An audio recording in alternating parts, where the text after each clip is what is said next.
¿Qué tal? Buenos días, José. Hola, profe. Empecé la grabación, por si acaso, para avisarte. Bien, entonces, bienvenido a la clase del 23 de marzo para identificación de parámetros. Voy a empezar compartiendo pantalla. Vamos a ver una cosa. Por acá. Aquí, correcto. El objetivo de hoy, entonces, es revisar básicamente la mitad del material disponible para el capítulo 1. Aquí tengo el material, no lo voy a hacer pantalla completa porque en algún momento alguien me avisó de que existe la posibilidad que con visión de pantalla completa de presentación Teams tiende a veces a pegar el video y el sonido sigue, entonces la grabación no queda bien. Pero de todas maneras, incluso así se ve bastante amplio el material y lo pueden ir siguiendo bajándose ustedes el PDF simultáneamente también. Si tienen alguna consulta durante el desarrollo de la clase, simplemente abren el micrófono y me hacen la consulta, no hay problema. Bien, lo que queremos ver en este capítulo es conceptos básicos. La asignatura en sí, aquí dice identificación de sistema, porque agarré el material de posgrado, pero es básicamente el mismo material. Y el código, efectivamente, el código de pregrado. Así que voy a echar de mirada eso y si no está arreglado lo voy a arreglar. Pero es simplemente el nombre. Ok, entonces lo que queremos ver en este capítulo para sentar las bases de lo que en sí constituye ser una asignatura básica de identificación. Identificación en caja negra uno podría calificarlo, ¿sí? Siempre estos calificativos son generales, no son 100%, ¿sí? En la mayor parte de los casos, la identificación que proponemos puede ser catalogada como una identificación de caja negra. ¿A diferencia de qué? A diferencia de lo que vimos, por ejemplo, en modelación de procesos. Lo que nosotros vimos en modelación de procesos también califica como identificación. Uno parte de un proceso real y termina, después de un razonamiento lógico, con un abstracto matemático, con un modelo, ¿sí? Y aquí efectivamente queremos ejecutar las mismas acciones, pero la diferencia es el punto de partida. En modelación nosotros partimos, el punto de partida son nuestros conocimientos de la ley física y de los principios básicos que la rigen, mientras que en este curso de identificación de parámetros, nuestro punto de partida son mediciones del proceso. Nosotros necesitamos datos, y con datos, con los algoritmos que queremos revisar en esta asignatura, fundamentalmente mínimos cuadrados, ajustamos una estructura matemática, ¿sí? La diferencia es, como lo digo, el punto de partida. No partimos, en este caso, de principios físicos y, y las leyes que lo rigen, sino que partimos de datos y de algoritmos, de distintas opciones de algoritmos. Por supuesto, como no usamos esas leyes físicas, entonces se usa se asocia esto a un concepto de caja, porque el modelo que nosotros queremos encontrar lo podemos pensar como una caja. Y negra porque no usamos ningún conocimiento físico, simplemente usamos datos y buscamos la mejor explicación matemática que ajuste esos datos de entrada y salida, ¿sí? Mientras que el acercamiento de modelación de procesos, que intenta llenar esa caja a partir de leyes físicas, eso es un acercamiento que se conoce como de caja blanca, porque es transparente una vez que uno encuentra el modelo, la interrelación de las distintas piezas del modelo, porque cada una de ellas está conectada a través de alguna ley física. Mientras que si yo abro la caja que obtengo después de este curso, voy a ver distintas componentes, pero esas componentes están ajustadas con distintos pesos, solo para que explique los datos que yo adquirí, no para explicar físicamente lo que está sucediendo adentro. Entonces, esa interrelación matemática equivalente funciona, explica bien los datos de salida, los datos de los datos de entrada, pero no tiene ningún significado físico en general.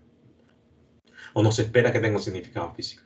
Por lo tanto, en ese sentido es negro, ¿sí? Que un parámetro me valga 2 en modelación de proceso significa posiblemente que la masa son 2 kilos, mientras que si un parámetro me vale 2 después de esta asignatura, con un acercamiento de mínimo cuadrado, significa simplemente que 2 era el número que mejor ajustaba los datos de salida con los datos de entrada. No significa físicamente nada, ¿sí? Pueden ser 2 peras, 2 manzanas, lo que sea. Hay un acercamiento intermedio que es el de caja gris.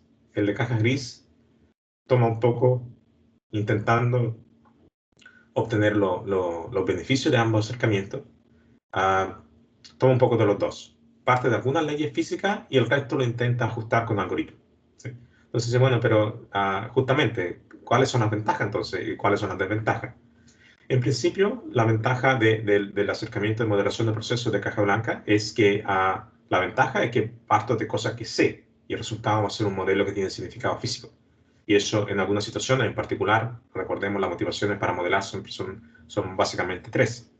Y por más que lo repito, hasta ahora no se me ha ocurrido ninguna más como para hacer una cuarta.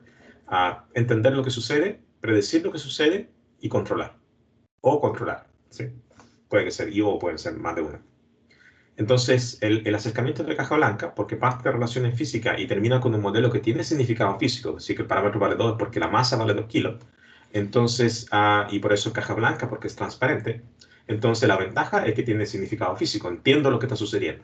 Si me motiva la modelación, entender el proceso, porque hay algo ahí que no sé muy bien cómo funciona, entonces un acercamiento de caja blanca probablemente es el indicado. Se apoya en la mayor ventaja que tiene el acercamiento de caja blanca, de entregarme un modelo con significado físico. La desventaja de un acercamiento de caja blanca es que más veces que no termina con un modelo no lineal. ¿Sí? Y por supuesto la desventaja inicial es que si no me conozco la ley física no tengo cómo seguir el modelado. ¿Sí? Pero logrando el modelado, más veces que no, el modelo que uno obtiene finalmente es un modelo de una estructura no lineal que podría ser un pecado menor, relativamente menor, menor en el sentido de que, por ejemplo, si mi razón es para controlar, lograr un modelo no lineal me hace el control más difícil, ¿sí? Involucra exigir herramientas de diseño de control posterior al modelado que son más demandantes, ¿sí? Y que son con menos garantía de resultados exitosos. Entonces, si es para controlar un modelado físico que termina en un modelo no lineal, que tiene representación física, pero que me hace la vida más difícil para control, no es una gran ventaja de partida y probablemente es una desventaja. Ah, por el lado de caja negra, por el lado de conseguir datos de procesos de entrada y salida y usar algún algoritmo para ajustar la explicación entre lo medido de la salida con lo medido de la entrada, eso es el chiste de la asignatura, esa es la idea de la asignatura. Tiene, por supuesto, ya claramente la desventaja de que el modelo que uno obtiene no tiene ningún significado físico en general, pero tiene la ventaja de que efectivamente es algorítmico. Yo junto los datos, aplico el algoritmo y me olvido. ¿Sí? Y obtengo la mejor relación, viendo el detalle de la materia que vamos a ver, la mejor relación entre los datos de salida y de entrada, y además en condiciones, si yo quiero predecir o controlar fundamentalmente, yo puedo tunear, puedo decidir la complejidad de la estructura matemática que quiero utilizar para explicar los datos de salida, los datos de entrada. Puedo proponer, por ejemplo, en el algoritmo que me use una estructura de primer orden como posible ajuste y que busque cuánto vale la ganancia y cuánto vale la constante de tiempo. Y haga una búsqueda de todos los posibles valores y se quede con el que explique mejor, siendo un sistema de primer orden, la entrada y la salida. ¿Sí? O puedo proponer una estructura de segundo orden, o etcétera, etcétera. Pero puedo yo decidir de antemano la estructura, y por lo tanto, sobre todo si estoy haciendo un control, al decidir de antemano la estructura, puedo elegir y proponer una estructura para la modelación de caja negra que sea afín o amable, metafóricamente, para el control que pretendo diseñar posteriormente. ¿Sí? Y en particular puedo, por ejemplo, decidir ajustar solo estructuras lineales para que el modelo final, con la libertad de que el algoritmo elija los valores de los parámetros para mejor explicar los datos de salida, los datos de entrada, termine de todas maneras en una estructura lineal, lo cual me abre toda la posibilidad de controles de diseños, de técnicas de diseño para control mucho más posiblemente eficaces. Puedo usar a lo mejor PID, dependiendo si la planta resulta no ser lineal, resulta ser el modelo de la planta lineal que uno obtiene no resulta ser muy complicado, con pocos polos. Si tiene muchos polos, puedo pensar, pero mientras se mantenga lineal, puedo pensar en utilizar reglamentación de estado, puedo pensar en utilizar MPC, control predictivo, y otro algoritmo más avanzado, pero que siendo más avanzados siguen siendo algoritmos de control basados en modelos de plantas lineales. Así que el acercamiento de ahora termina de completar un poco la imagen de modelación de procesos. Nos da la alternativa entonces de enfrentar esto con caja negra. El caja gris intenta tener las dos ventajas. Intenta tener cierto significado físico, con la flexibilidad que nos entrega el acercamiento algorítmico para ajustar distintas estructuras a la posible explicación para los datos medidos de salida y de entrada. Ok, me fui un poquito por la rama, pero eso más o menos para contextualizar en dónde estamos parados en nuestro punto de partida, ¿sí? Entonces, como lo mencionábamos, la idea es que queremos modelar y para eso entonces el resultado de ese modelo es un sistema. Sistema y modelo son más o menos sinónimos por lo que recuerdo. Entonces, el sistema es un abstracto con entrada, salida, estado y parámetros. Nos faltarían ahí posiblemente perturbaciones. Y un sistema dinámico es básicamente un sistema que posee memoria. Es uno que, es decir, lo que menciona ahí, es decir, la entrada a tiempo t afectará la salida a un tiempo t tilde posterior. ¿Sí? Recordemos también que si yo tengo un modelo, digamos en tiempo continuo, un sistema dinámico se delata por la presencia de derivada en el tiempo. Si el modelo tiene derivada en el tiempo, entonces es un sistema dinámico inmediatamente. Si el sistema es un sistema discreto, también puedo ver si es dinámico, y eso tiene que ver con los índices de tiempo discreto. Si los índices de tiempo discreto en el modelo son distintos, por ejemplo, tengo i de k más 2 igual a i de k más 1 más u de k, donde k es el índice discreto, como tengo índice k más 1 y k más 2, entonces es dinámico. Si fuera i de k igual a 3u de k, como el índice de tiempo en todos los posibles índices de tiempo son todos k, entonces ya no es dinámico. ¿Sí? ¿Eso por qué? Porque en discreta no hay derivada. Así que si busque derivada para ver si el sistema es dinámico, no la va a encontrar nunca, mientras el sistema es discreto. Pero lo que se busca son la presencia de distintos índices temporales discretos. Si hay distintos índices temporales discretos en su modelo, entonces su modelo discreto es dinámico. ¿Sí? Esos son los trucos sucios o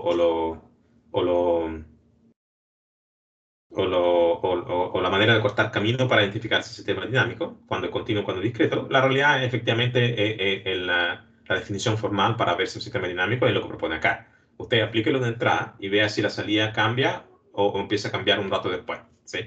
Si empieza a cambiar un rato después, dado el cambio a la entrada, entonces el sistema es dinámico. Porque dentro de la caja le pongo la entrada, dentro de la caja tiene que empezar a cambiar las cosas para que finalmente aparezcan cambiando la salida. ¿Sí? Entonces se demora un tiempo porque tienen que cambiar las cosas adentro para que efectivamente la salida cambie también afuera. ¿Sí? Entonces eso es lo que realmente delata que un sistema dinámico. Pero en la parte pragmática, si es continuo, busque derivada, y si es discreto, busque diferencia de índice temporal. Y si la encuentra, entonces ese sistema es dinámico, siendo de tiempo continuo, siendo de tiempo discreto. Podemos tener distintos tipos de abstractos. Aquí, por ejemplo, puedo tener una imagen. ¿Sí? El proceso verdadero es un ser humano, por ejemplo. ¿Sí? Y puedo tener sistemas y modelos de tipo gráfico, imágenes. ¿Sí? No nos sirven de mucho, nosotros vamos para el abstracto matemático. Esto termina siendo una asignatura de matemática aplicada también. Pero eso podría constituir un modelo también. ¿Sí? Eso para otro contexto. O podría, por ejemplo, tener un modelo como eso de fuerza y interrelación para análisis de movimiento. ¿Sí? Que también de alguna manera representaría la misma realidad de una persona de pie, digamos. ¿Sí? Y hacer un análisis de fuerza, en particular ahí, por ejemplo, está sufriendo un análisis de fuerza en el soporte de la persona a la altura de los pies, ¿sí? Y del el comportamiento del movimiento de los pasos. La otra podría tener, por ejemplo, el proceso verdadero, ¿sí? En esta idea de modelado, que también lo vimos en su momento para modelación, pero en modelación uno intenta trabajar con todas las leyes físicas que apliquen, ¿sí? Acá, dependiendo del objetivo, el objetivo influye el modelo que nosotros queremos, ¿sí? Nosotros, por ejemplo, la realidad podría ser ese estanque industrial que aparece ahí, y como pueden ver, se ve extremadamente, bueno, claro, ahí se ve claramente que hay un estanque empotrado en el medio, ¿sí? Pero entre escalera y todo hay un montón de cañería, así que eso debe ser harto complicado toda esa interrelación, ¿sí?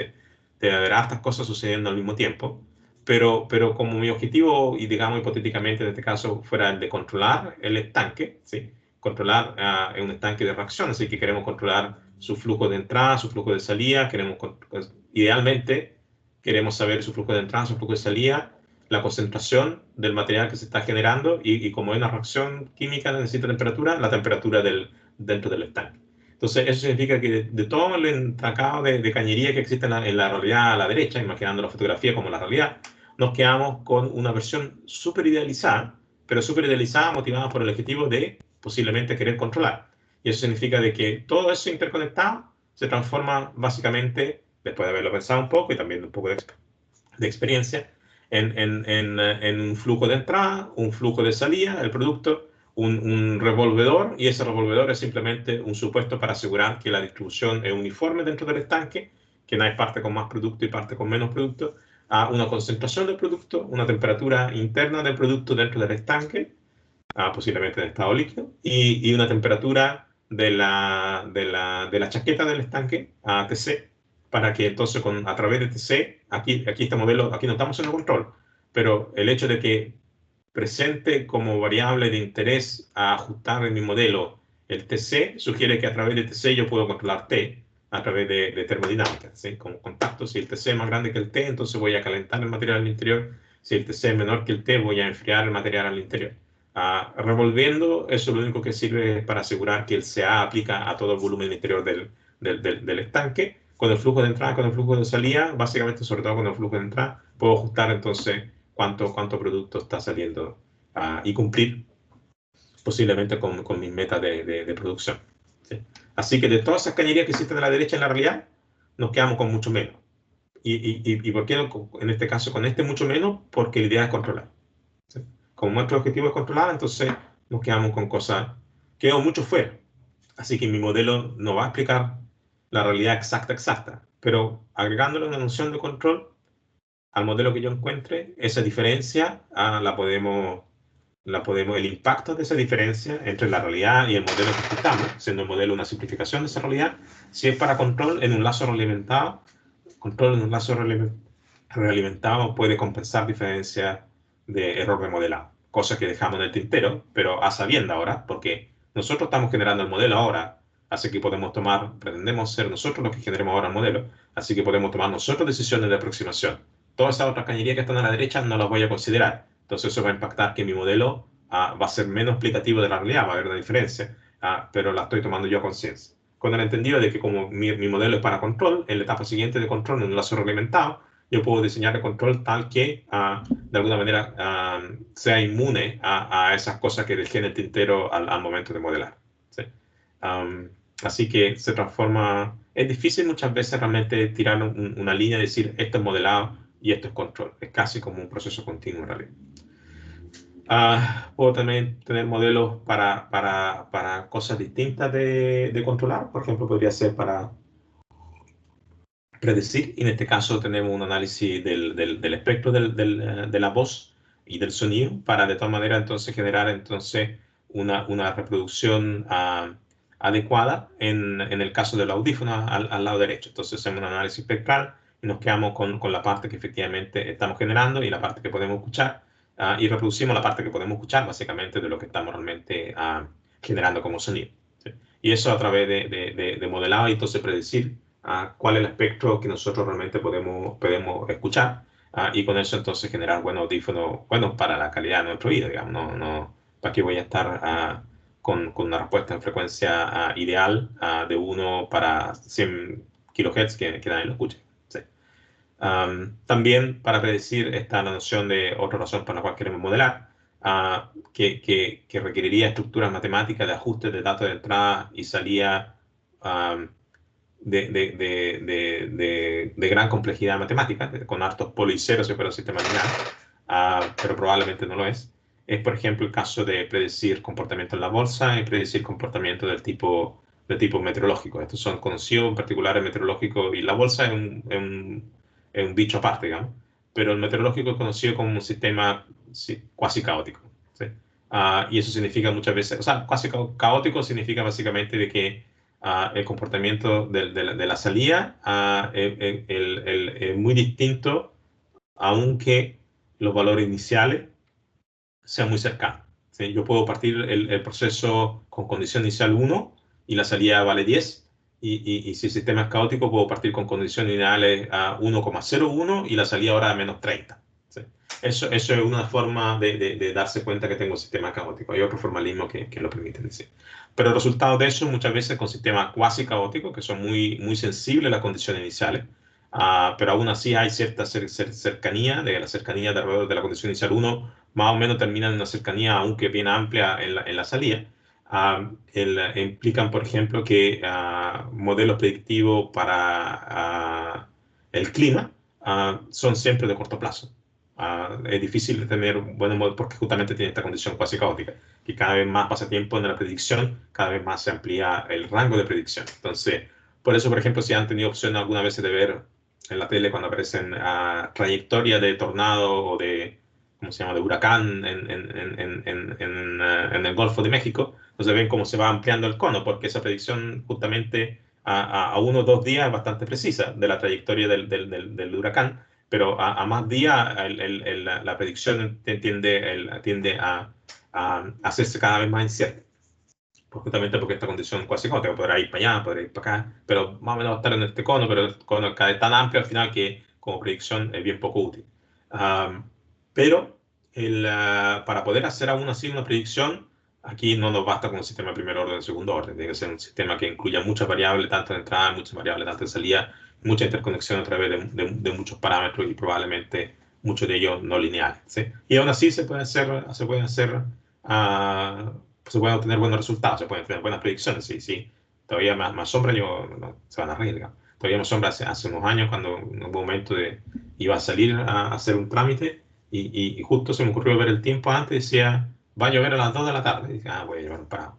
Y están haciendo el trámite en el centro y se pone a llover. Y miro el reloj y eran las 2 y cuarto. ¿Sí?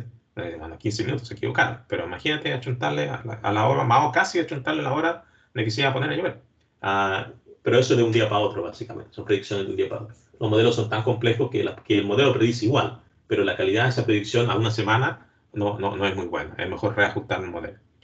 Pero eso pueden ser razones para obtener modelos. En la bolsa es otro enredo, porque normalmente la bolsa, en este caso meteorológico, el hecho de que sea cuasi caótico tiene que ver con el hecho de que hay muchos elementos que están influyendo y muchos de ellos, si bien es cierto, interconectados, muchos de ellos también independientes unos de otros. ¿Sí?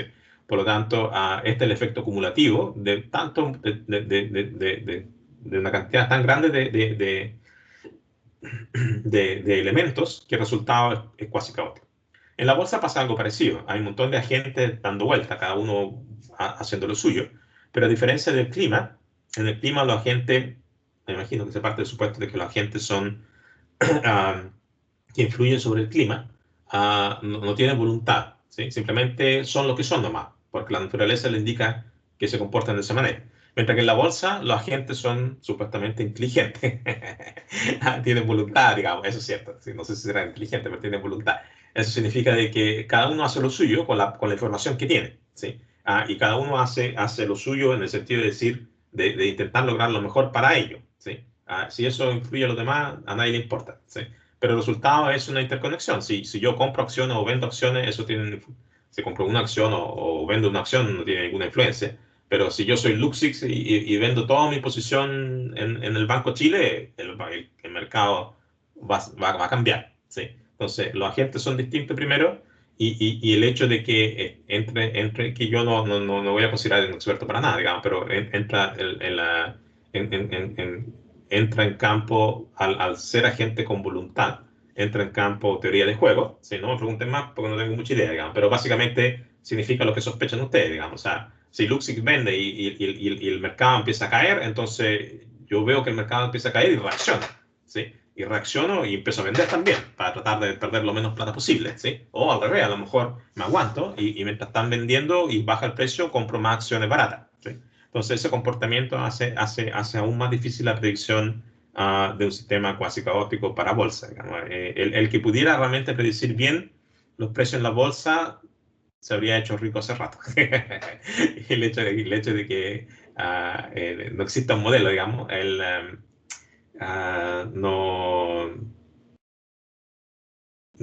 o sea, que no exista un modelo 100% seguro de poder predecir la bolsa, es efectivamente consecuencia de la bolsa, el hecho de que los agentes tienen en el momento que existiera un modelo que predice, todo el mundo lo usaría.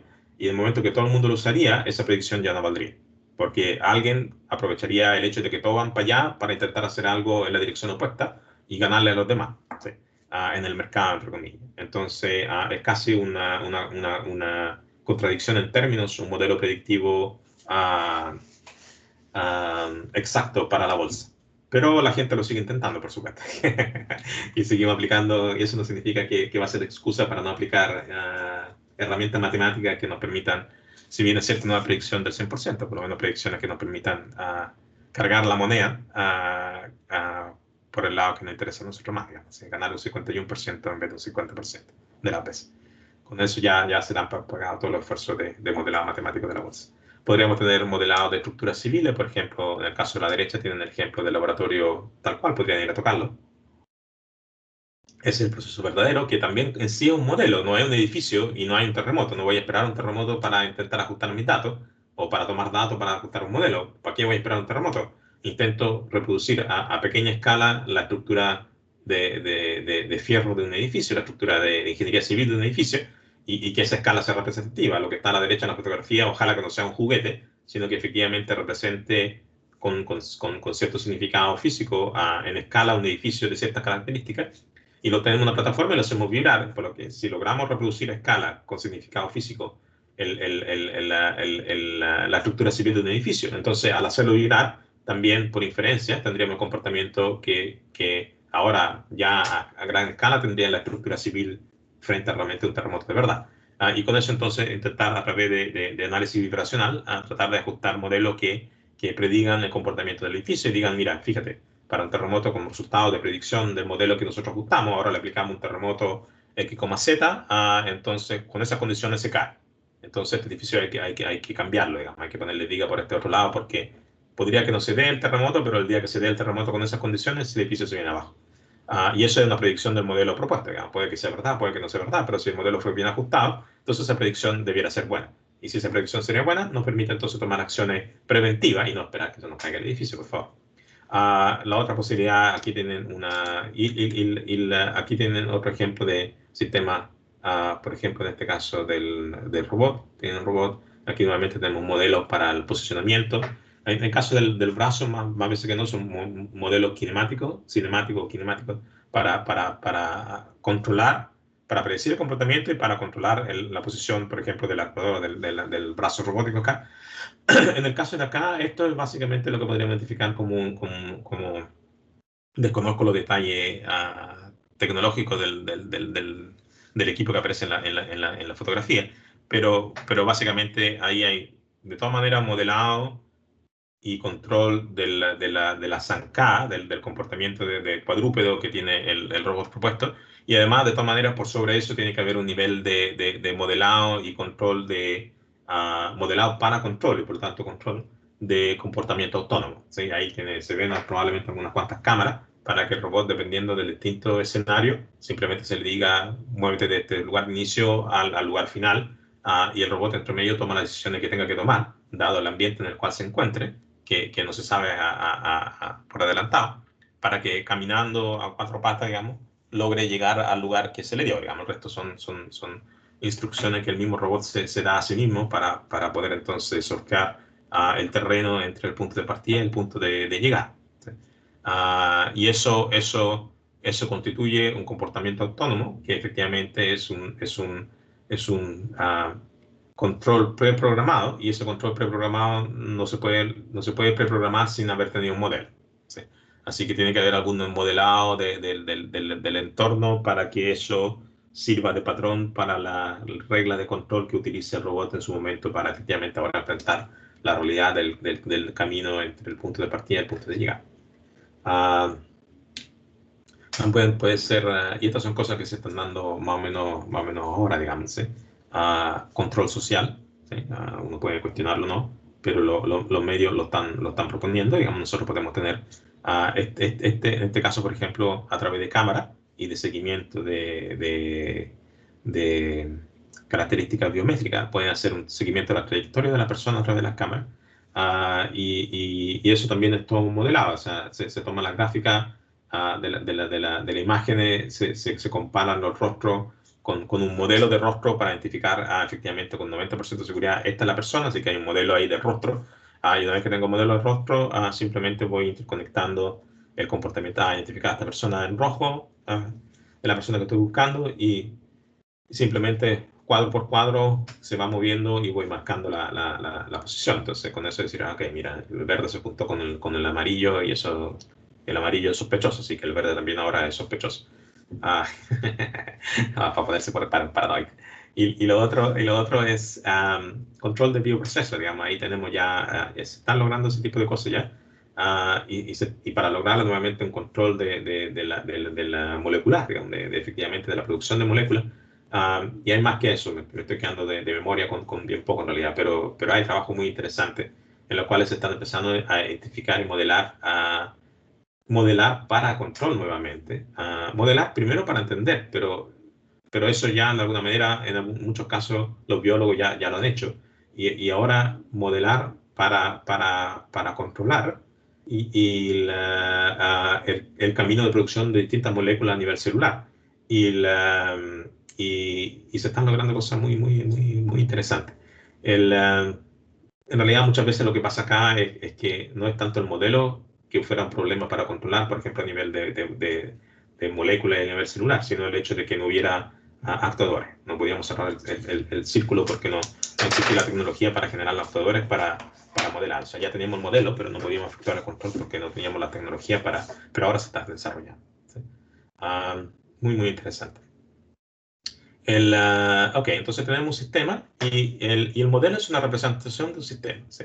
Volvemos para atrás, el sistema lo definimos como una abstracción de un proceso, pero esta abstracción puede ser a distintos niveles, puede ser gráfico, puede ser de leyes de fuerza, puede ser en frecuencia, puede ser en castas meteorológicas, y esos son todos sistemas. Pero el modelo entonces bueno, es básicamente un sinónimo. Pensé que podríamos verlo de alguna manera. No, pero modelos y sistemas son básicamente sinónimos, nadie se enoja. Como le decíamos, pueden ser mentales, intuitivos, verbales, gráficos, tabla, modelos matemáticos, pero fundamentalmente nosotros vamos a ir por el modelo matemático al final del día.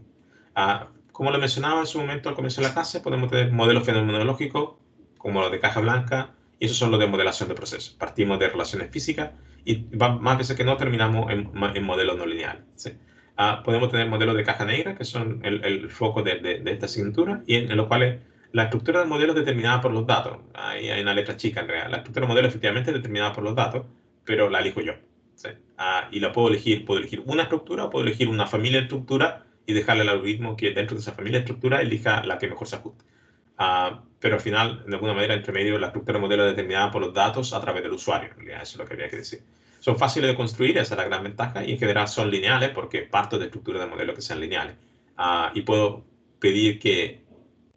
aceptar como compromiso de que la explicación no sea todo lo buena que puede ser entre los datos de salida y de entrada, con tal de que la estructura se mantenga lineal. Porque después le pido al control que se haga cargo de la diferencia que acepté tener para que el modelo fuera compatible con el control, por ejemplo. Fuera más compatible con el control. Modelo de caja gris intenta hacer una mezcla de las dos cosas, como lo mencionaba. Ok, tenemos modelo entonces, solo para recordar, tenemos modelo y los modelos pueden ser clasificados como no lineales versus lineales. En general, aquí identificación en realidad nos da lo mismo. Si son lineales los modelos no lineales, nosotros queremos encontrar un modelo nomás. O sea, tenemos los datos y queremos encontrar un modelo. Que el modelo resulte ser lineal o no lineal, a mí que me importa. Lo que pasa es que, nuevamente, modelado no existe en un vacío. Modelado existe por alguna razón. Si voy a modelar es porque algo me motiva. Si no te motiva, mejor hacer otra cosa o descansa, a lo que queráis. Pero no pierdas tiempo en modelar. Si estáis modelando, es porque tiene alguna razón para hacerlo. Y esas son entender lo que sucede, que le da lo mismo que sea no lineal o lineal. Predecir lo que sucede, también le da bastante lo mismo que sea lineal o no lineal. Y controlar. Y ahí sí hace la diferencia si es no lineal o lineal. ¿Sí? Me va a ser más fácil el control si es lineal.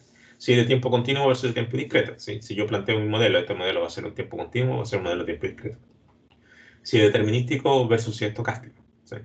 El caso, por ejemplo, del estanque probablemente es determinístico. Está claro dónde está el flujo de entrada, está claro cuál es la temperatura del líquido al interior, cuál es la temperatura de la chaqueta. ¿Sí? Y estocástico podría ser ejemplo del clima o de la bolsa. ¿Sí? Hay tantos actores y los efectos son tan diversos que sumados todos juntos, en vez de seguir cada actor por separado, mejor los junto todos en una bolsa. Y no es que no sepa nada, sino que sé algo, pero hay tantos actores que no los puedo ver por separado, así que los veo de lejos, y el resultado es una distribución de probabilidades. Así que esos modelos tienden a ser estocásticos. De parámetros concentrados versus parámetros distribuidos. Si estoy haciendo seguimiento a la persona ahí en control social, esa persona necesita una componente de espacial. Así que va a ser un modelo de todas maneras de parámetros distribuidos. Si hago del estanque y de la chaqueta, entonces le pongo un mezclador ahí para que no me tenga que preocupar de las distintas regiones dentro del estanque con distintas concentraciones, sino que con el mezclador uniformo la concentración y puedo trabajar todo el interior del estanque como un solo punto, como el parámetro concentrado. ¿Sí? Puedo estar en una esquina del estanque, en el fondo del estanque, puedo estar en la superficie del estanque a la derecha y asumo a través de la presencia del mezclador de que esa concentración es la misma en todas partes. Nuevamente un supuesto, y ese es uno de los puntos de partida junto con los datos de entrada y salida de cualquier modelado. Supongo que, y eso no resulta ser muy verdad, pero si no resulta ser muy verdad, lo único que significa es que el modelo que yo obtengo no representa exactamente cuando yo lo simulo y lo comparo con la realidad, va a haber una diferencia. ¿Sí? Si el supuesto era razonable, esa diferencia va a ser pequeña, pero si el supuesto era asquerosamente malo, entonces la diferencia va a ser notoria.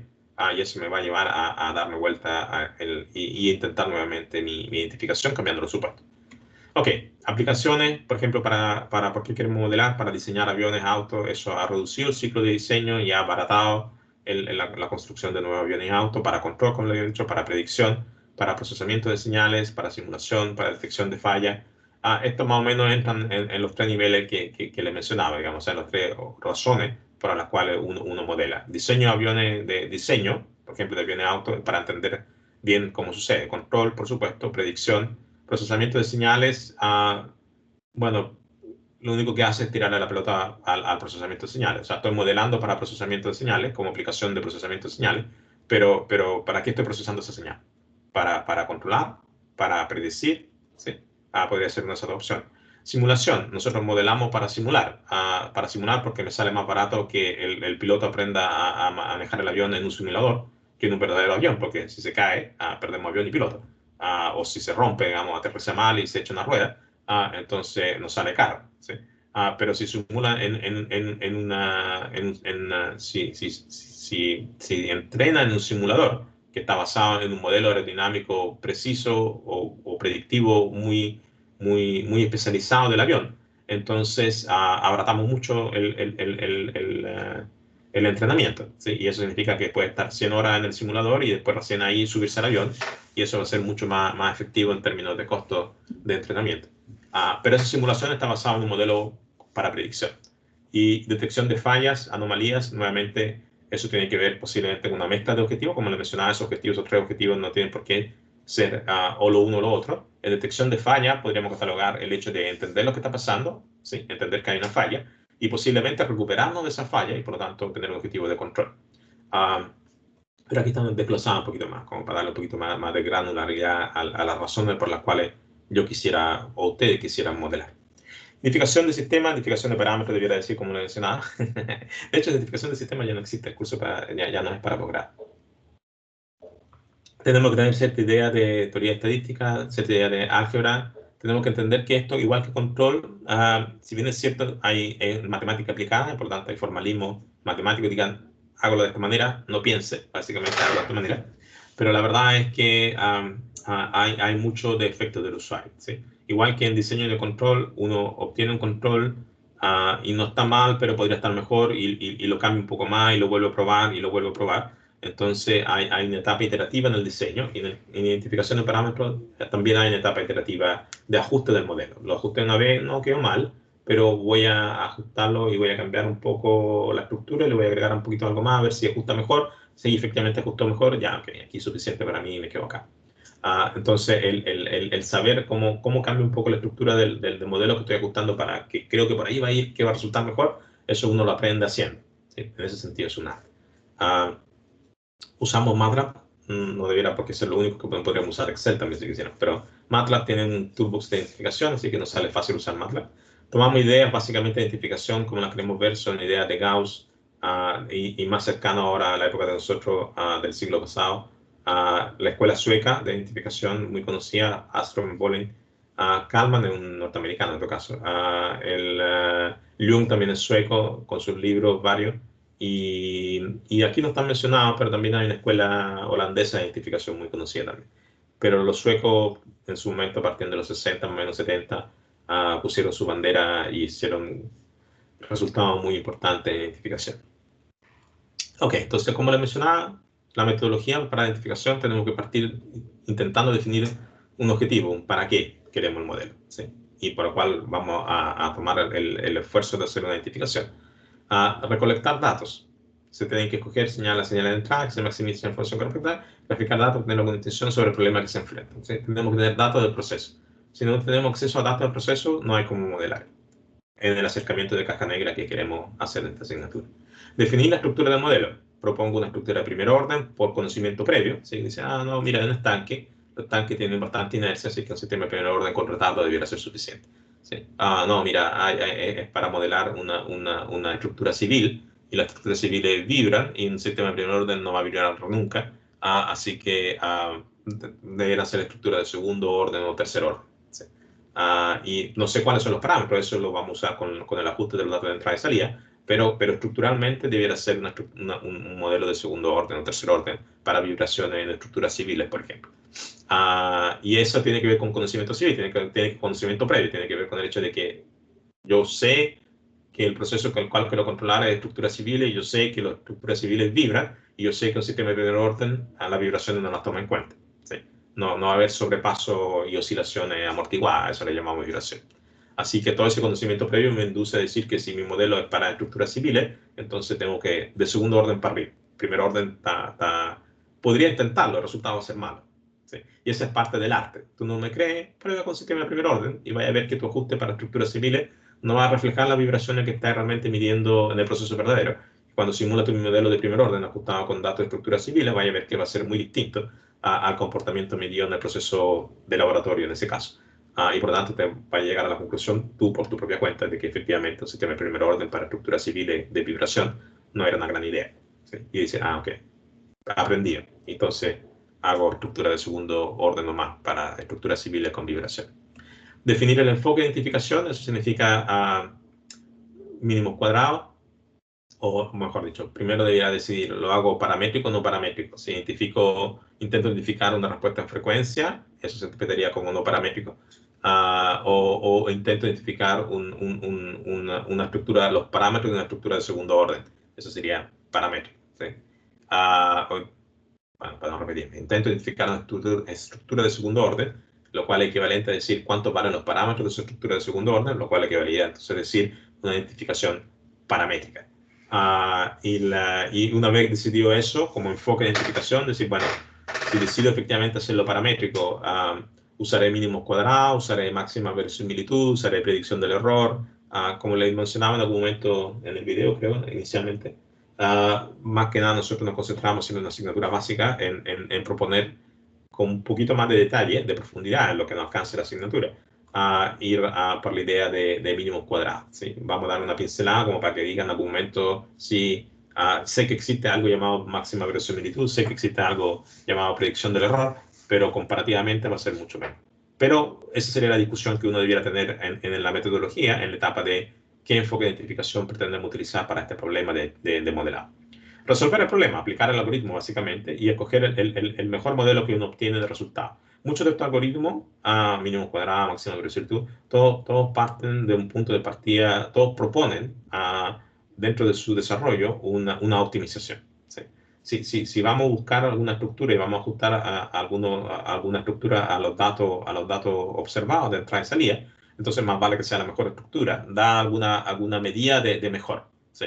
Para no ser totalmente arbitrario. ¿Sí? Queremos aprovechar la matemática y su formalidad de que nos permitan entonces comparar cosas, y al comparar cosas en una cancha pareja, decir, bueno, al comparar esta cosa es mejor que la otra.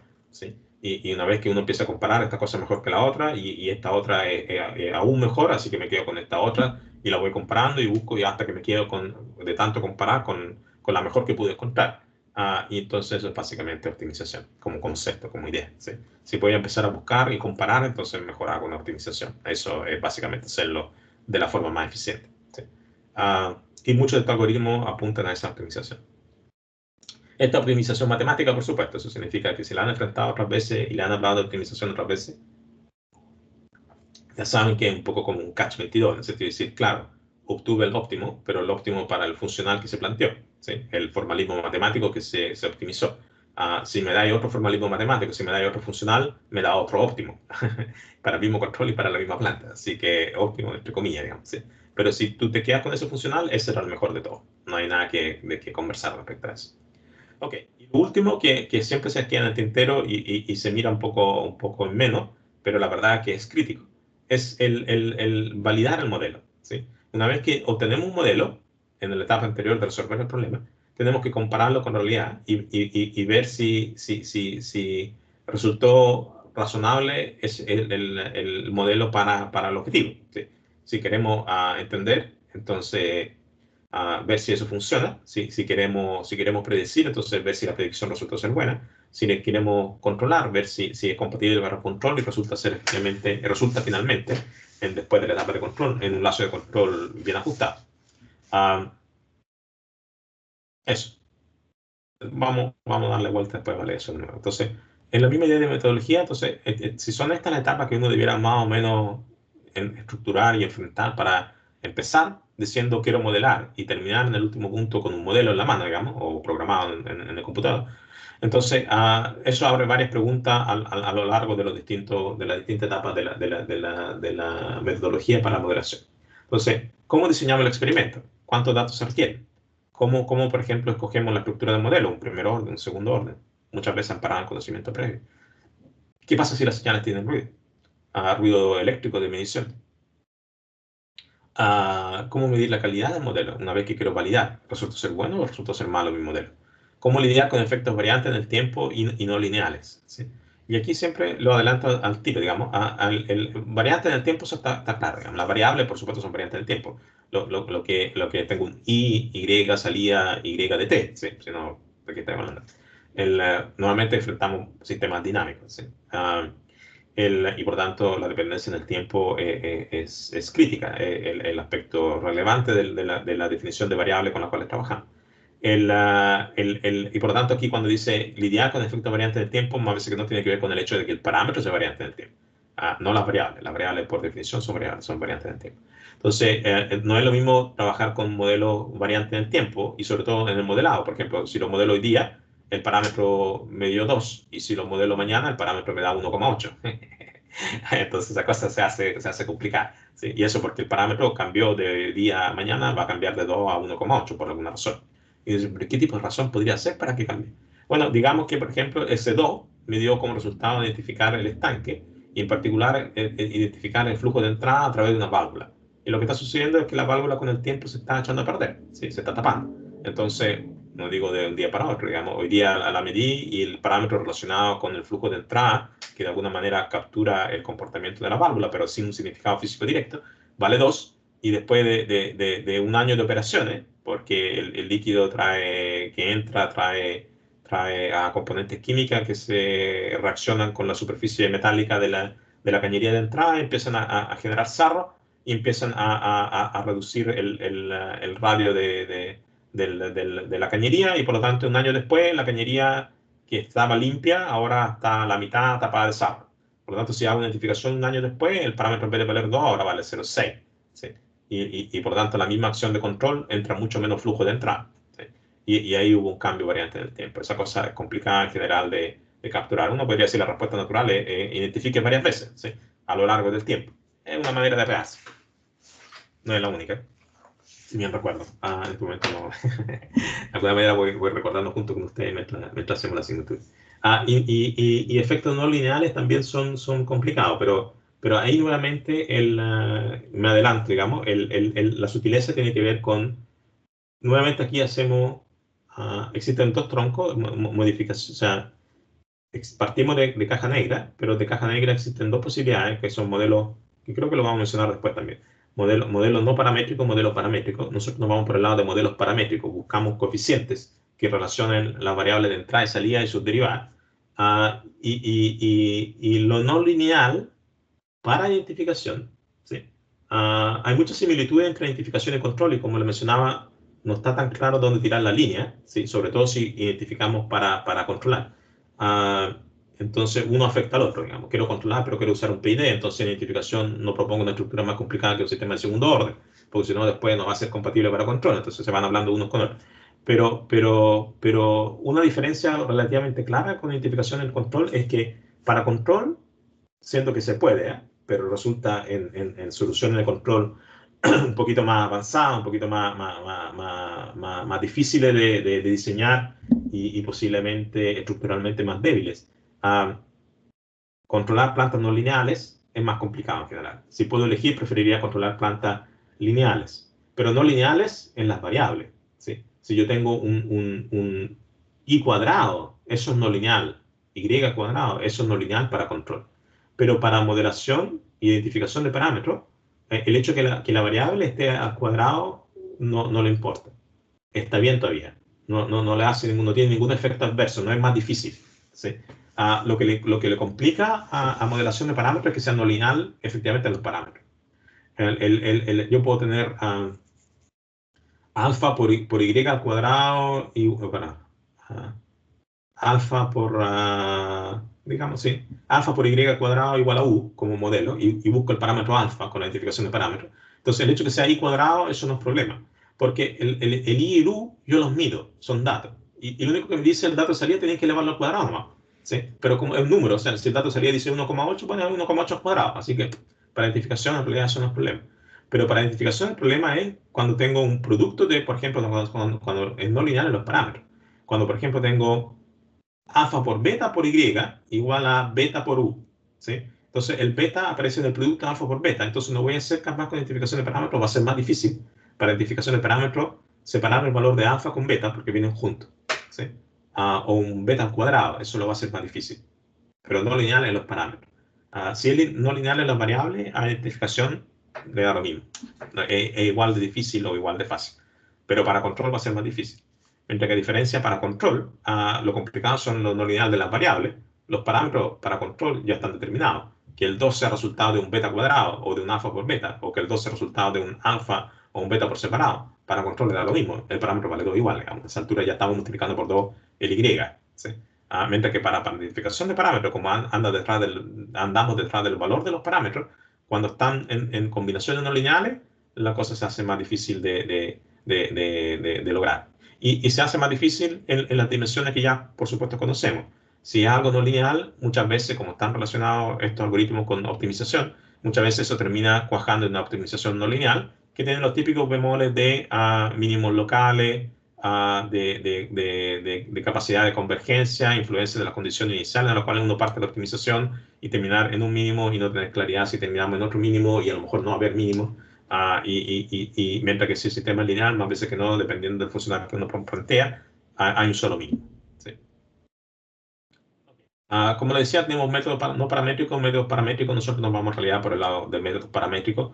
Métodos paramétricos tienen que ver con ajustar curvas, básicamente, curva, tabla, cosas por el estilo. Respuesta en frecuencia podría ser, tengo un proceso y trato de ajustarle o identificar un bote del proceso, lo cual no es una mala idea, ¿sí?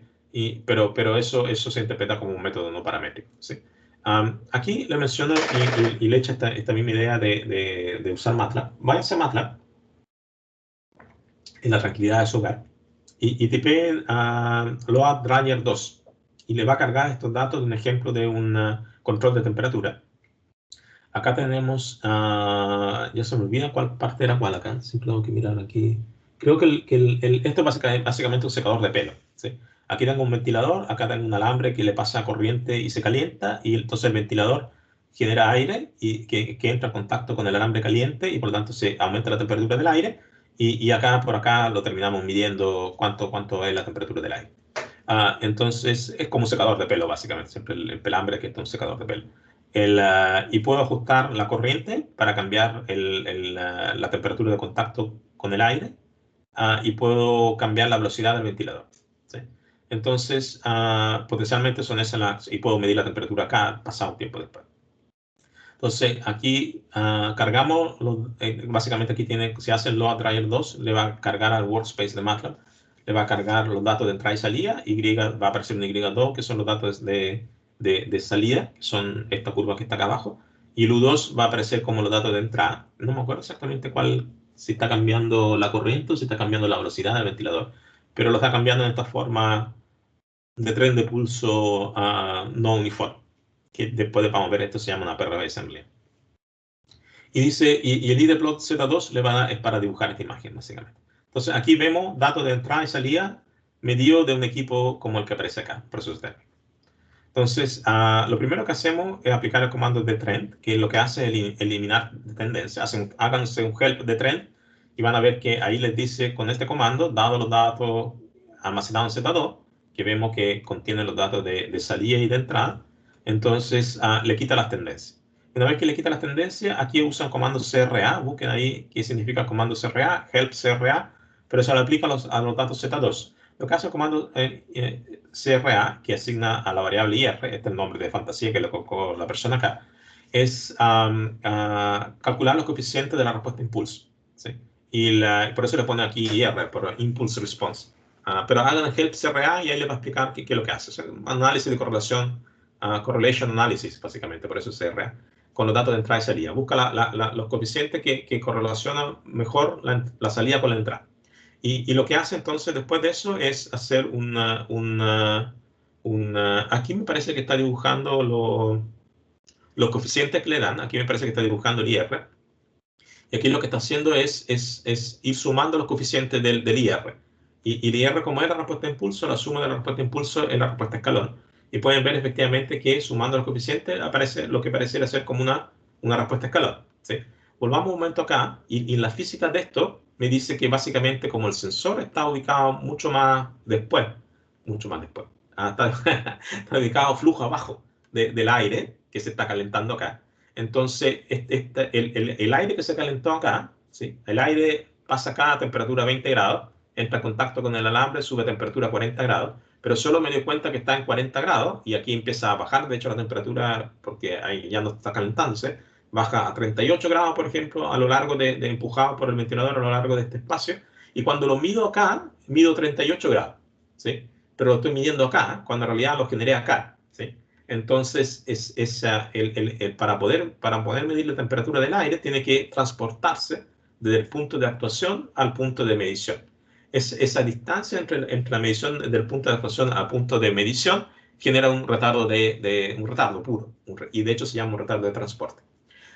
Y como en proceso térmico, un sistema de primer orden debiera ser suficiente. Sistema de segundo orden, no más que eso, para la física del problema. Y efectivamente, si yo veo esta respuesta y interpreto esta suma de coeficientes de respuesta a impulso calculado con el análisis de correlación, esto, si conectara los puntos, básicamente, de arriba, ¿sí? Lo que estaría viendo es una respuesta, aquí habría un retardo, ¿sí? Y aquí empieza a subir suave, ¿sí? Y si empieza a subir suave, esto es un sistema de segundo orden con, en principio, o de primer orden o de segundo orden con sobreamortiguamiento, ¿sí? Con psi mayor que 1, para que no me oscile. O un sistema de primer orden con retardo, para tener esta subida limpia, o un sistema de segundo orden. ¿Y dónde destaco la diferencia entre primer orden y segundo orden? Sobreamortiguado, si hay un punto de quiebre al comienzo. Pero como aquí hay coeficientes, es difícil interpretar si aquí hay un punto de quiebre o si hay una partida suave al comienzo. Entonces, por eso podría ser un sistema de segundo orden o de primer orden, segundo orden sobreamortiguado de primer orden. ¿Y qué hace acá? Acá dice, bueno, voy a proponer ahora un modelo paramétrico. No es para entender mucho lo que está pasando, sino que para tener una idea de cuáles son todos los pasos involucrados. Y voy a decir, ¿saben qué más? Propongo que esta sea la explicación de esas mediciones de entrada y salida. Que dada estas curvas, dado estos dibujos de acá, en los cuales aquí tengo, en el panel de arriba tengo la entrada y en el panel de abajo tengo la salida, ¿sí?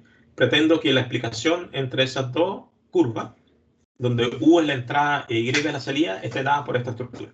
Entonces, la salida más un coeficiente a encontrar por el valor anterior de la salida, más otro coeficiente a encontrar a 2 por el valor a 2 para atrás en el pasado de la salida, tiene que ser igual a un coeficiente distinto, posiblemente distinto, B1, por el valor de la entrada en K-3 y más un coeficiente distinto en K-4.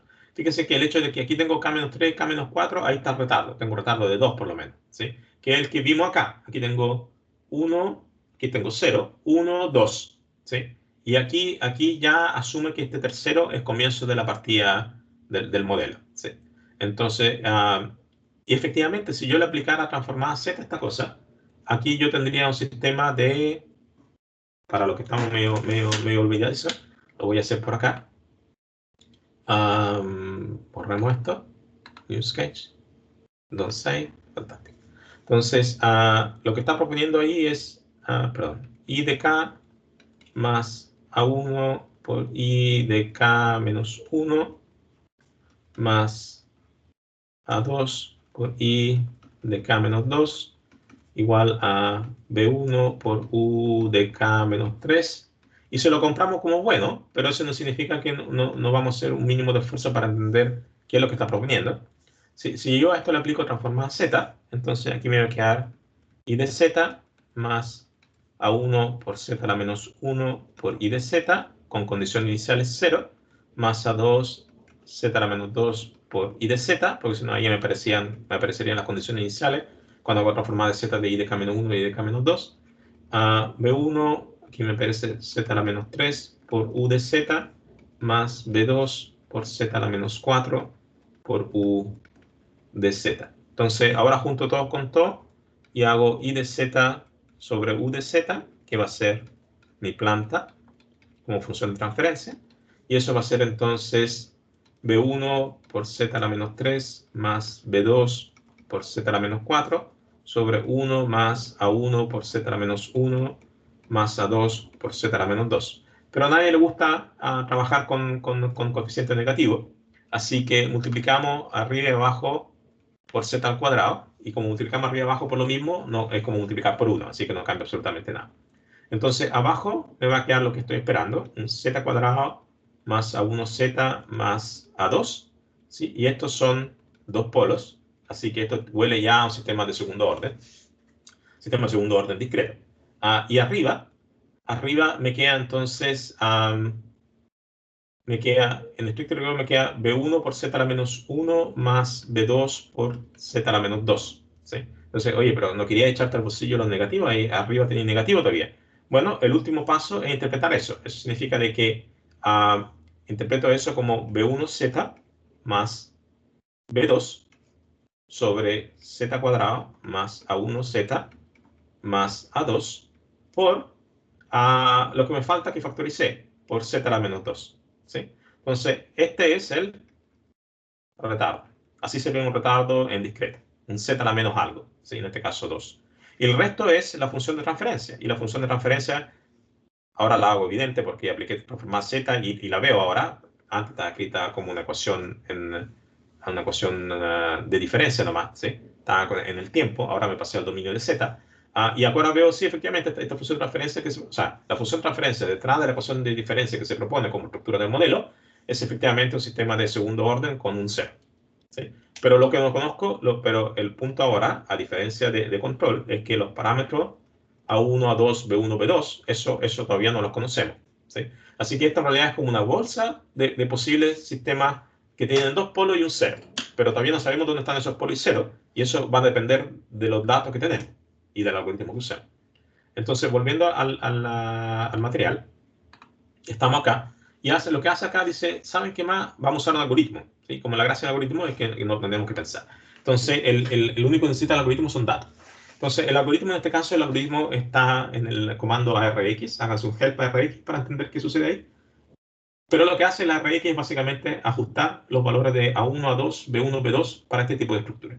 Entonces dice, para ajustar la estructura con el comando ARX, dame los datos. Los datos están en Z2, ¿cómo? Y después dime qué estructura tu ARX quieres tú. ARX significa autorregresivo exógeno. Autorregresivo es por el hecho de que la salida dependa de valores pasados de la salida. Exógeno porque hay un U que viene de fuera. Entonces, y aquí le dice 2, 2, 3. Y si ven el help de la RX, van a ver que cuando dice 2, 2, 3 está diciendo dos dependencias pasadas del Y, dos dependencias pasadas del U y con un retardo de 3, creo, ¿sí? A partir de 3 U. Hay que ver ahí el help de la RX. Pero eso básicamente el 2, 2, 3 le dice este RX y no otro RX, ¿sí? Y con los datos que tenemos en Z2. Y lo que hace es ajustar el modelo. Y una vez que ajustó el modelo, entonces en el modelo, aquí ya aparecen escondido dentro del modelo están los valores encontrados de A1, A2, B1, B2. ¿Sí? Y por ejemplo, busquen de nuevo el help ARX y vean cómo pueden tipear esos valores y que le entregue esos valores. Pero de todas maneras el modelo ya está identificado, o sea que el modelo contiene cuánto vale, dado los datos de entrada y salida, cuánto vale A1, A2, B1, B2. Y dice, bueno, hágame una simulación ahora. Hágame una simulación de ese modelo para compararlo con los datos de salida que yo tengo. ¿Y cómo hace esa simulación? Le mete los mismos datos de entrada al modelo. ¿Sí? Los mismos datos de entrada, que son el U2, se lo mete al modelo y lo entrega entonces como una salida simulada. Y compara ahora la salida simulada en IH con la salida medida en I2. Y obtiene esta curva que está acá. ¿Sí? Tenemos los datos azules que debieran corresponder a los datos que son los mismos datos de la curva de acá abajo. ¿Sí? Sí. Y los datos rojos son la simulación. Aquí siempre me olvido, digamos, el plot, creo que el primero lo dibuja azul y el segundo lo dibuja rojo. ¿Quién va primero, quién va segundo? No me acuerdo. ¿Sí? Me parece que el primero va a ser azul. Y sea así, entonces el azul es el simulado y el rojo el verdadero. Pero pueden ver que la diferencia no es muy grande. ¿Sí? Lo cual está muy bien. ¿Sí? Y aquí lo que hace nuevamente, si bien me acuerdo, es el mismo... Ahí no me acuerdo qué hace con este comando. Pero se parece mucho a este otro, y este lo obtuvimos con una respuesta escalón. ¿Sí? Entonces le hice una respuesta escalón al modelo, ¿sí? Y lo compara con, claro, pero este con el algoritmo RX, este con el algoritmo de correlación, CRA, y pueden ver que son bastante parecidas esta curva con esta curva de acá. ¿Sí? Y por último lo hace en frecuencia ahora, una comparación en análisis espectral. Dice, bueno, el modelo que obtuvimos, llevemos la frecuencia, evalúelo aquí hay un ajuste busquen qué significa, qué hace el comando SPA, pero esto es Spectral Analysis, me parece. Y con los mismos datos de entrada, entonces trata de ajustar en forma no paramétrica una respuesta en frecuencia. Entonces, aquí aplica la respuesta en frecuencia del modelo que identificó con el ARX y aquí aplica una identificación no paramétrica dado el dato de entrada y salida en el espectro. Y pueden ver que el ajuste es bastante cercano. ¿Sí? Todos los caminos llevan a Roma, de eso es una manera de decirlo. ¿Sí? Y la diferencia, sobre todo el modelo, tiene que ver con la parte en alta frecuencia. ¿Sí? Entonces, para términos de control, el modelo que se ajustó con ARX es bueno, porque mientras el error de modelado está en alta frecuencia, la realimentación negativa lo puede compensar diseñando control juiciosamente, la puede compensar, digamos, y como que no influyera en el caso de realimentación negativa. Si me hace el lazo abierto, está funcionando, no va a funcionar. Entonces, esto es más o menos las ramas de desarrollo. Tenemos modelos dinámicos, lineales, no lineales. Si nos vamos no lineales, tenemos que pensar en estructura de bloque. Si nos vamos en lineales, podemos pensar en modelos lineales con parámetros variantes en el tiempo o invariantes en el tiempo, de una entrada, una salida, multivariables, representación de estados, polinomiales, y toda esa rama de decisión de posible estructura para modelos dinámicos, para identificación. Modelos lineales invariantes en el tiempo son normalmente el objeto, pensando que nuestro objetivo de control son más o menos lo que normalmente consideramos. Principios de superposición aplican para modelos lineales invariantes en el tiempo. El invariante en tiempo, que sean causales, por lo tanto tiene una respuesta de impulso, y si fuera en caso discreto, tendría una respuesta de impulso, en vez de ser una integral, sería una sumatoria, cosas conocidas. Por ejemplo, aquí tengo un ejemplo de un sistema de primer orden con retardo, que podría ser una de las propuestas para el caso del ventilador, del secador de pelo. Y podemos ver cómo cambian dependiendo de los parámetros. Esto descaradamente tomado del apunte de Spinoza, de control de identificación, no lo cual estamos cambiando los parámetros y tienen respuestas distintas, por supuesto, dependiendo de cuánto vale A y cuánto vale B. ¿Sí? Aquí me parece que el B siempre vale 1, pero el A está cambiando.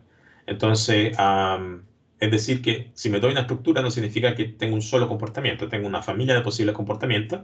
No son iguales, pero tampoco son brutalmente distintos. O sea, todos parten de 0 y todos terminan en 1. Y entre medio tienen una excursión continua, suave y diferenciada. ¿Sí? Pero la curva roja de ninguna manera es la curva verde o la curva morada, digamos, o la curva café.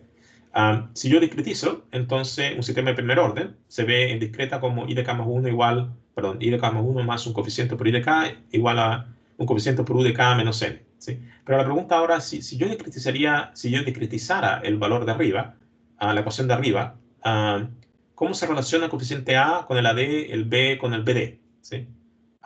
Y esto lo podemos hacer, por supuesto. Yo puedo decir, no cuesta mucho hacerlo, simplemente para para recordarlo. Vámonos a otra lámina. Pum, pum. Entonces, yo parto de in de t más a por i igual a b por u, ¿sí? Y la clave acá es acordarse dos cosas, ¿sí? O sea, puedo discretizar de muchas maneras, y hay muchas maneras de discretizar, pero la más básica es reemplazar el indicador tiempo por kh, y la derivada, aproximarla por i de kh más h menos i de kh sobre h, ¿sí? Lo vieron en cálculo numérico, lo mencionamos en su momento en moderación de procesos, lo pueden encontrar rápidamente en internet, que eso es más o menos lo astuto para hacerlo. Esto es, si hacemos entonces esto es Euler explícito. Euler explícito es como el mínimo cuadrado de análisis de cálculo numérico, y y es como el PID de cálculo numérico, es lo que todo el mundo haría a la primera, digamos, ¿sí? Tiene sus propios bemoles, pero si se ampliamos rápido, entonces, o lo más rápido posible, si elegimos el h lo más pequeño posible, entonces normalmente los posibles problemas que puede tener Euler explícito no son tan graves, de estabilidad numérica, a eso nos referimos. Entonces, en vez de ver i de t, aquí tenemos i de kh, y en vez de tener b de u de t, tenemos u de kh. Y ahora es cosa de reajustar, y tenemos entonces i de kh más h más a por h menos 1 por i de kh, ¿sí? Mando el h para acá. Y tengo acá b por h por u de kh. Así que este coeficiente a por h menos 1 es el coeficiente que acompaña i de kh, y este coeficiente b por h es el coeficiente que acompaña el u de kh. ¿Sí? Creo que me faltó un retardo, ¿sí? Porque aquí lo pone como, casi seguro que tiene un retardo. Claro, aquí lo pone k menos n. ¿Sí? Lo único que significa eso es, acá me equivoqué, digamos, aquí debería ser t menos tr, y aquí tenemos que elegir el h tal que tr sea igual a h veces un n grande. Entonces aquí me queda menos n grande y aquí me queda menos n grande. O sea, el retardo puro tr tiene que, el sampleo h que nosotros elegimos, tiene que caber un número entero de veces en el retardo puro en tiempo continuo. ¿Sí? Vamos a borrar un poco acá para que la cosa quede bien. Y simplemente entonces un cambio en el indicador del U, en el indicador temporal del U. Vamos a borrar eso. Ahí iría n grande, ¿sí? Pero reconozco entonces básicamente los coeficientes que acompañan el i de kh y el coeficiente que acompaña el u de kh menos n grande, como AD y BD. Y eso cumple con la pregunta acá. ¿Qué relación tiene entre A y AD? Bueno, AD es A por h menos 1, donde h es el tiempo de sampleo. Y eso lleva a una contradicción. Esa es otra contradicción del Euler explícito. Hay que tener cuidado. Por eso hay varias formas de discretizar. Si solo hubiese una buena forma de hacerlo, no habría problema. Pero hay varias razones. Entonces, fíjense acá, lo que estamos diciendo que el A sub D vale a h menos 1. Pero si h tiende a 0, ¿sí? Estoy sampleando cada vez más rápido, entonces el AD va a tender a menos 1. ¿Sí? Voy a perder el valor voy a perder el valor de A en el modelo discreto. Va a desaparecer el efecto de A en el modelo discreto. Y eso es una verdad. Yo me puedo ir a MATLAB, ¿sí? Y puedo decir, bueno, estaba haciendo otra cosa acá. Digamos que mi sistema es un sistema de primer orden. TF111, para que complicarse la vida, ¿sí? Y le pongo un retardo puro de 2. ¿Sí? Perdón, tipié mal. Input. Ahí tenemos un sistema de primer orden con retardo. Fantástico. Entonces, ahora le voy a decir, ¿saben qué más? Discretízame esto, continuo to discrete continuous. Ok, debería ser este. G, y le ponemos a 1 ahí. ¿Sí? Entonces me entrega de vuelta el modelo discreto ampliado con h igual a 1. Y fíjense que el polo tiene un solo polo, con sistema de pleno orden también tiene un solo polo en discreta, está en 0,36 y 39. El polo en S más 1 es un polo estable menos 1, y el 0,36 y 39 es un polo dentro del círculo unitario también estable, súper bien. Entonces, y estamos ampliando en 1. Ahora vamos a ampliar 10 veces más rápido, 0,1. Perdón, ahí me falta el punto. Punto 0,1. 0,1. O sea, 10 veces más rápido. El H está haciéndose chico. Y ese 0,3679, vean ahí donde está el polo. Y ahora fíjense que el polo está en 90,48. Está más cerca del 1. Está más cerca de la frontera de estabilidad discreta del círculo unitario. Y si desampleo 10 veces más rápido todavía, o sea, una centésima de segundo, estamos en 0,99. ¿Sí? Y fíjense que ya básicamente estamos sobre el círculo unitario. Y efectivamente está pasando eso. Y ese otro bemol de Euler explícito. ¿Sí? Si se amplió muy rápido, por un lado, si se amplió muy rápido, reduce la posibilidad de tener problemas de estabilidad numérica. Pero si se amplía muy rápido, todas las dinámicas se van del modelo discreto, terminan en el círculo unitario, lo cual deja de representar un poco las cosas que están sucediendo en el sistema dinámico continuo que se está discretizando. Es como tenga cuidado, ¿sí? Las cosas no son tan triviales como uno podría pensar. Pero en principio yo puedo discretizar y entonces encontrar mi relación entre el coeficiente discreto AD y el coeficiente A continuo. Y aquí les planteo la misma idea para un sistema de segundo orden. Aquí se vería un sistema podría ser una ecuación de segundo orden diferencial ordinaria como aparece arriba, con coeficiente A1 a 0B, o podría ser como lo que aparece en abajo. Efectivamente lo que estamos haciendo es interpretar el A1 como el 2 omega epsilon, con el epsilon del factor de amortiguamiento, el omega cuadrado y el omega cuadrado. Entonces, aquí es un ejemplo de lo que yo les mencionaba, que para control, por ejemplo, este modelo impecable, porque las variables son el u y el y su derivada del y, y son todas lineales. El u está solo, el i está solo, y la derivada está sola y la segunda derivada está sola. No es la derivada al cuadrado, no es el u por y, ¿sí? Eso lo haría un modelo no lineal. Este modelo para control es una EDO lineal, fantástico. Para identificación de parámetros, estos dos modelos no son iguales. El modelo de arriba, para identificación de parámetros, es lineal en los parámetros. Hay una 1 que está solo, hay una 0 que está solo y hay un B que está solo. Fantástico para identificación de parámetros. Si tú me das datos de entrada y de salida, que se relacionen con datos de entrada del U, con datos de salida del Y, de la derivada del Y, de la segunda derivada del Y, y dices, ¿cuándo recorcho el Y? Si mido el Y, voy a tener la medición de la derivada, la medición de la aceleración. Bueno, en un auto tengo la medición de la posición, tengo la medición de la velocidad y posiblemente en un acelerómetro tengo la medición de la aceleración también. Así que podría tener efectivamente sensores para primeras derivadas y segundas derivadas. Pero los coeficientes A1, A0 y B, en la medida que existan mediciones del U, del Y, del D, de la primera derivada de Y, de la segunda derivada de Y, para identificación de parámetros, S1, A0, B, fantástico, lineal en los parámetros.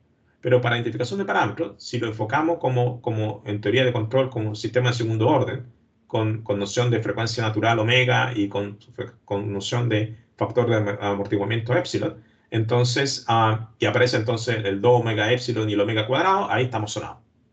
No estamos sonados. Lo hace más difícil la identificación de parámetros, porque el omega está al cuadrado. Y no puede decir, eso en realidad es lo de menos, porque en vez de identificar omega, identifica omega cuadrado, y el omega cuadrado viene solo. Eso es verdad, eso no es tanto problema. Pero el 2 omega epsilon, ahí sonamos. Sonamos en hacernos más difícil la identificación, porque el omega por el epsilon es un producto, y ese producto es no lineal. Y no lineal en los parámetros. Las variables siguen siendo lineales. No hay un u por y, no hay un y al cuadrado, no hay un producto de derivada, nada de eso. ¿Sí? Siguen cada uno por separado. Las variables siguen siendo lineales, pero el producto omega epsilon lo hace no lineal en los parámetros, y eso lo hace más difícil para la identificación de parámetros. No lo hace imposible, lo hace más difícil. ¿Sí?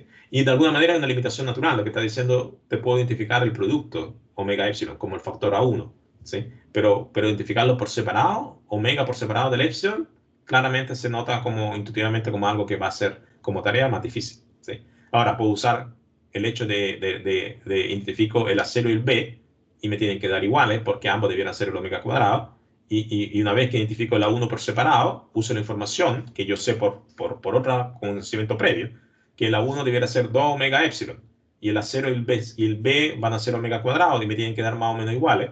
Y por lo tanto le saco la raíz a cualquiera de ellos dos, digamos raíz de B para que me dé el omega. Y el A1 que yo encuentro lo divido por 2 por 2 raíz de B. ¿Sí? Y ese entonces, pero primero entonces en realidad hago identificación lineal de parámetros y deduzco los parámetros por conocimiento previo que debieran ser para una estructura de segundo orden con omega epsilon. ¿Sí? O sea, se puede jugar un poco alrededor, pero si se puede obviar muchas veces por conocimiento previo, el saber que la 1 es 2 por omega epsilon, pero si no tengo ese conocimiento previo y sé que hay un producto ahí, entonces estoy sonado. ¿Sí? Estoy sonado normalmente. Estoy recalcando el hecho que se hace más difícil, no es que sea imposible hacer identificación, pero la identificación va a ser estructuralmente más débil, como va a involucrar optimización, voy a caer posiblemente en mínimos locales, va a depender me va a dar un resultado si parto de una condición inicial, me va a dar otro resultado porque voy a caer en otro mínimo local posiblemente si parto de otra condición inicial, y hace todas las respuestas un poquito menos generales, digamos, esa es la cosa que lo hace más difícil. Les dejo planteado la misma idea de si tengo un modelo discreto, partiendo por ejemplo de la ecuación de arriba, perdón, si tengo un modelo continuo de la ecuación de arriba, y si lo discretizara, entonces, ¿cómo me quedaría la relación de los parámetros discretos con los parámetros continuos? Entonces uno pregunta, bueno, ¿por qué tanta discretización? ¿Qué le importa tanto la discretización? Porque no me hace, efectivamente podemos hacer una identificación en continua, pero la verdad es que es mucho más natural para todas las cosas que queremos conversar de identificación de parámetros y los algoritmos de identificación de parámetros. Es mucho más natural trabajar y pensar en discreto. ¿Por qué? Porque todos estos algoritmos parten de esto. Todos estos algoritmos parten de datos de entrada y salida. ¿Sí? Todos estos algoritmos parten con esto, con datos de entrada y salida. Y estos datos de entrada y salida están medidos y resultan en esto. ¿Sí? Pero no nos engañemos. Por ejemplo, yo voy a efectivamente escribir ahora el loadDryer 2. No lo voy a hacer completo, sino simplemente quiero mostrárselo. loadDryer 2. Sí, me aceptó el comando, fantástico. Debiera aceptárselo ustedes también, sin problema. Y le pido entonces que me haga un Z2. Yo puedo ver, de hecho. Veamos que... perdón, no dice... Debiera ser un clear hold. Vamos a borrar toda la memoria. Ahora hacemos un loadDryer 2 y ahí aparecen, pueden ver aquí a la derecha, que aparecen las dos variables. Entonces, si hago un who's, ¿quién apareció acá? Me dice, aquí tienes tus dos variables, porque cargaste el archivo Dryer 2, y tiene una entrada y una salida. El U2 es la entrada y el I2 es la salida. ¿Sí? Entonces, por ejemplo, puedo hacer lo mismo que hacía en la línea de comando. Puedo decir Z2 sea igual a I2, U2. Y ahí ya está la clave, básicamente. Entonces, idplot creo que era, ¿no? idplot Z2, veamos si funciona. Me equivoqué, era minúscula. Se quedó pegado. Ahí está presente. Entonces me hace el dibujo, pero este es el típico engaño de MATLAB. Este es el típico engaño de MATLAB porque me aparecen como curvas continuas. Y uno pensaría, entonces son variables continuas y por lo tanto estamos hablando de un modelo continuo. Acuérdense que la estructura que propone es una estructura RX y está en discreta. Y eso no es coincidencia. El hecho de que los datos I2, U2, I2 aparece ahí, U2 son una colección de números. Esto es discreta. Estas son mediciones discretas. MATLAB trabaja en discreta, estamos sonados de partida, ¿sí? Pero las mediciones que nosotros obtenemos, porque vienen de medición de sensor electrónico, también son discretas. ¿Sí? Y eso significa de que en realidad estos dibujos que me aparecen acá son un engaño de MATLAB, porque lo que hace MATLAB es conectar los puntos con línea recta. Entonces se ven como curvas continuas, cuando en realidad no son curvas continuas. Lo que debiéramos dibujar acá, en principio, lo que debiéramos dibujar acá, por ejemplo, para el U2, debieran ser, para el U2, debiera ser U2, y debiéramos pedirle que solo dibuje, forzarlo, que dibuje solo puntos.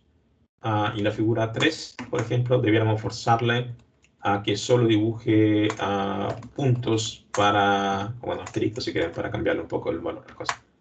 Y en realidad lo que tenemos no son estas curvas continuas, lo que tenemos en realidad son estos puntos para la entrada y lo que tenemos en realidad son estos puntos en los asteriscos para la salida. Eso, lo que en la figura 2 y la figura 3, es lo que está realmente contenido en U2 y en I2 en realidad.